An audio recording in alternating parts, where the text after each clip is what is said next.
Hey guys, Sullivan Owen here. So I thought that I would answer some questions that I've been getting mostly from people in my neighborhood who are walking by and seeing my landscape renovation in progress about the no-dig flower beds that I'm putting in. I realize they are interesting looking, cardboard compost, but they're really simple, and having had pretty limited experience with gardening, I can't really see any other way. So I made a list of a lot of the questions that I've been getting from people who've been walking by, and I thought that they would be helpful for you. Really quickly though, I do want to just ask a favor.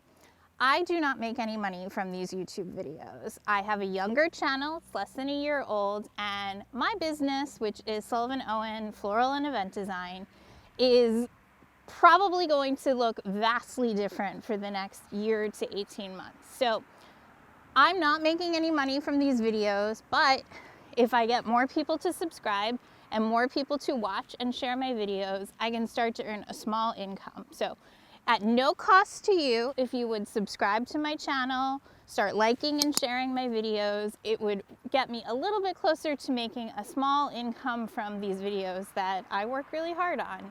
So I just want to throw that out there. It's free to you guys to follow along, and it's just a way of showing your support that doesn't cost anything. So hit the subscribe button. All right, so into these questions.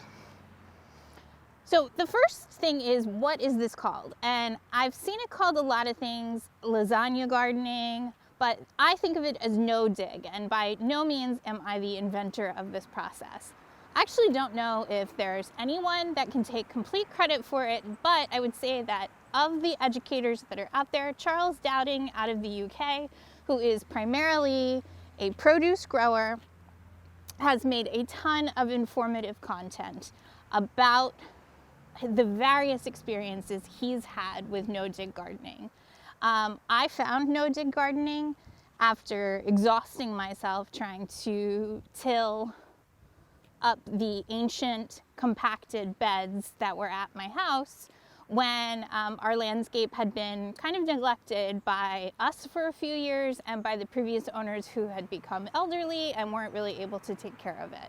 So I found no-dig gardening, honestly, out of desperation. I could not keep trying to turn over this ancient soil that just didn't seem to be good for my plants. All right, so question number one, what is the cardboard for? The cardboard is to act as a light blocking layer of mulch. It's very similar in the concept of landscaping fabric.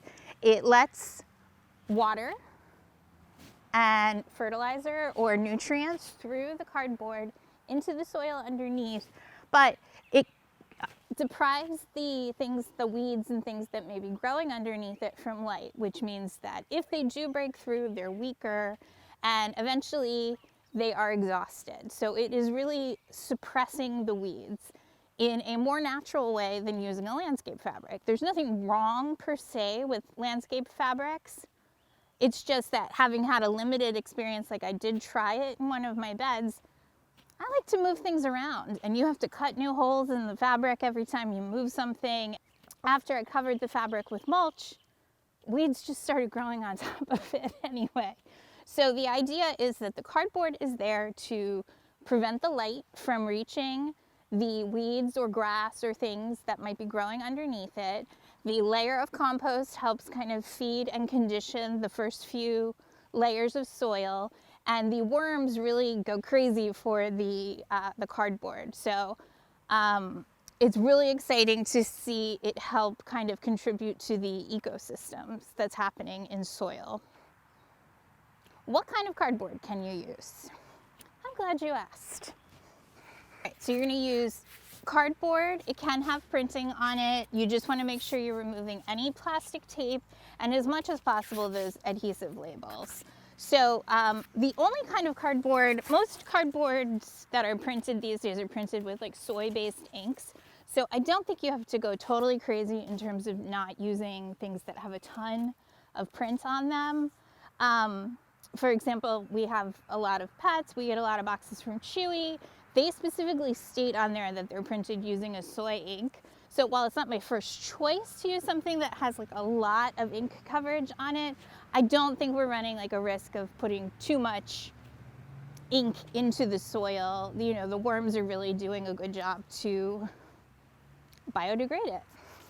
The one thing you don't want to use though is anything that has glossy finish on it. So from the outside, this looks like a good box, but on the inside, it has this slick coated coloring. This, I just don't feel like I have enough knowledge as to what the material is that they use to make the high shine finish. So it's pretty rare. It's not, you know, huge amounts of boxes that have this type of shiny print, but you also wouldn't probably use like a gloss finish like gift box or things like that. They're just not necessarily going to biodegrade in the same way. Question number 3, do I have to use compost? The short answer is yes. If you would like to plant sooner than 6 months to a year, it is a good idea to use a composted material made of organic matter that has been biodegraded. So the compost that I have used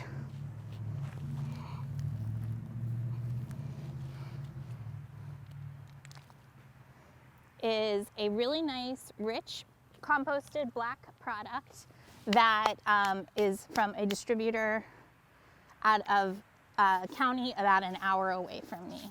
So most composts are made in your regional area out of leaf compost, or leaf mold is made from grass and leaf collections from municipalities, and it's left in a heap with a mix of green and brown and composted into this nice black soil material.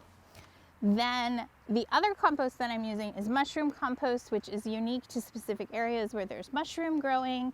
And that is a mix of more, it has chicken manures and chicken bedding and things like that. It's a byproduct of the mushroom growing industry.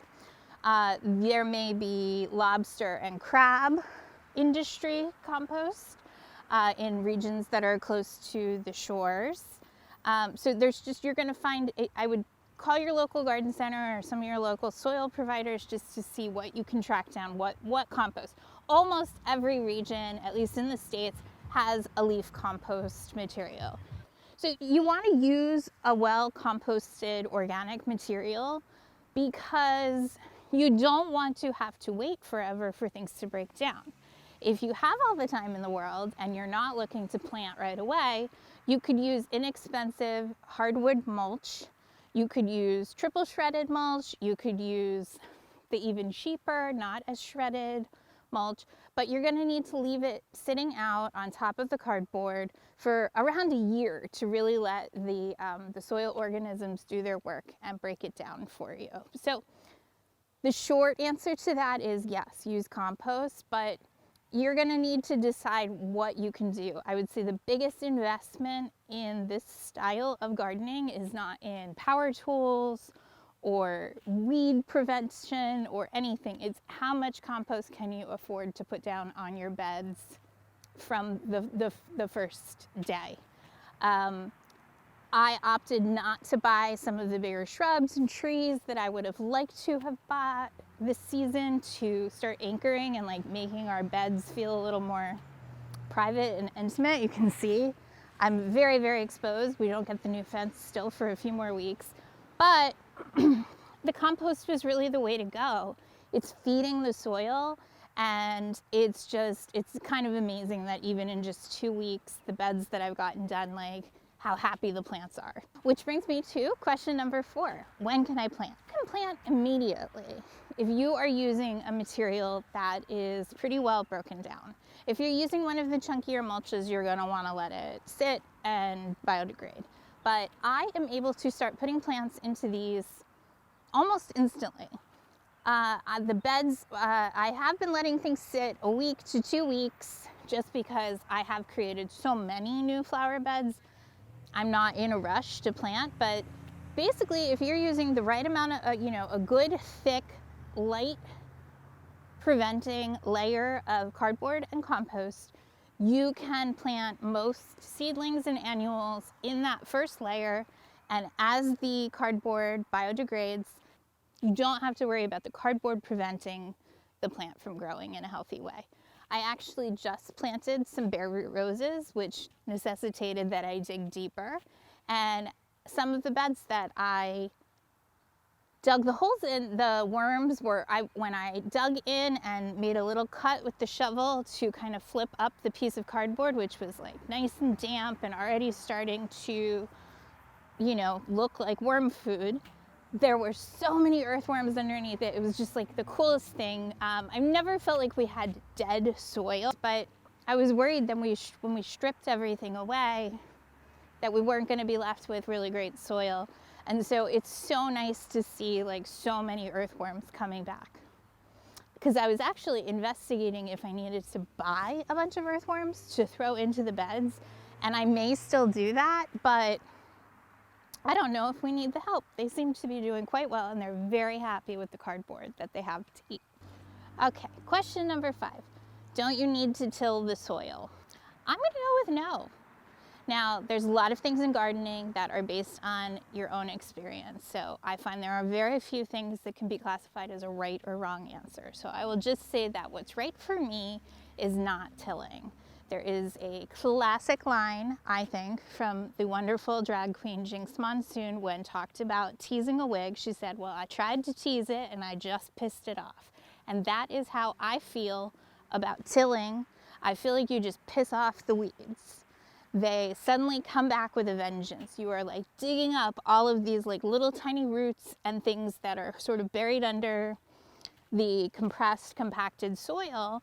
And once they're exposed to sun, they start growing like crazy. The idea that you have to aerate soil is another thing that the more I read does not seem like something that's beneficial for the soil. The microorganisms that live in soil, the worms and things that pull nutrients down, are creating like micro pockets of aeration. They're oxygenating the soil on a level that we can't really see. So when you're stabbing a fork in or a tiller and turning things over, you are exposing those microorganisms to air, which honestly isn't good for them. Number 6, do I need to weed first? Again, short answer, not really. Longer answer, if you have a property or an area that is kind of overwrought with perennial weeds or ivy vines, poison ivy, things like that, it's a good idea to try to remove as many perennial weeds as you can by just kind of going through and pulling as many roots as you can before you do put the cardboard and compost on top. If you mostly have clovers, annual weeds, ground covers, things like that, you'll be okay just putting the layer down, throwing everything on top, and just kind of working through. So it's really going to depend on the conditions where you're planning to put your new beds. Number 7, where can you do no dig? You can do it anywhere. I have only been gardening for a handful of years, and the first garden spaces, garden beds that I tackled were my front walkway beds. And knowing almost nothing about gardening and also having next to no gardening tools, I went out, picked up a handful of plants, picked up a shovel, grabbed some compost, because that's what I was interested in, organic gardening. So I bought some compost to add to the holes when I dug, and I just dug into the compacted, compressed soil that probably hadn't been touched in 15 years. And those plants did fine. And there were minimal weeds. So I went out and bought another whole round of plants for the other walkway bed. And at that point, I had done it just enough reading to make myself dangerous. And I got a little cheap tiller, and I got some soil amendments, and I tilled up the whole bed and tried to turn everything over. And that bed is still the weediest bed we have. So can I say scientifically, the tilled bed is a worse bed than the bed that I did when I had no idea what I was doing? No.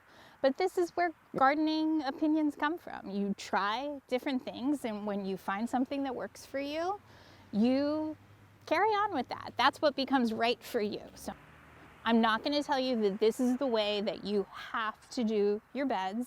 If you like tilling, if you like that kind of stuff, go right ahead. I'm just letting you know my experience and how I am enjoying my no-till, no-dig beds. So last question, question number 8, what if the weeds come back? Well, they will. The perennial weeds that you may miss or couldn't pull or just decided to leave will eventually come through the cardboard as it breaks down. And you will get weed seeds and annual weeds dropped on top of your new flower bed. So the good news is that the perennial weeds will weaken, and if you just cut them off and keep cutting them off, the roots are not immortal. They will eventually die and stop coming back, and each time they come back, they will come back a little more weak. And the annual weeds, it's super easy to just go through with a hoe or a simple cutting. I think I might talk about the different hoes because I really have explored a lot of them, since my whole life has been about weed mitigation in an effort to get these beds off to a good start. So maybe we'll look at the different types of hoes. But a really common one is a stirrup hoe, which works really well. It's used by a lot of farmers. They come in a few sizes, and they're pretty easy for getting in between small and young plants. One last question before I go. It's not really a question, it's just a question that my husband keeps asking me, which is, what about the edges? I think you kind of have to get used to the cardboard edges. It's a good idea to spread the cardboard out into the area where you're trying to kill the grass or the weeds. And then, my plan right now is to make the cardboard bed slightly larger than the footprint that I had planned, let things kind of decompose, biodegrade a bit, and then go through and edge my beds like a professional edge.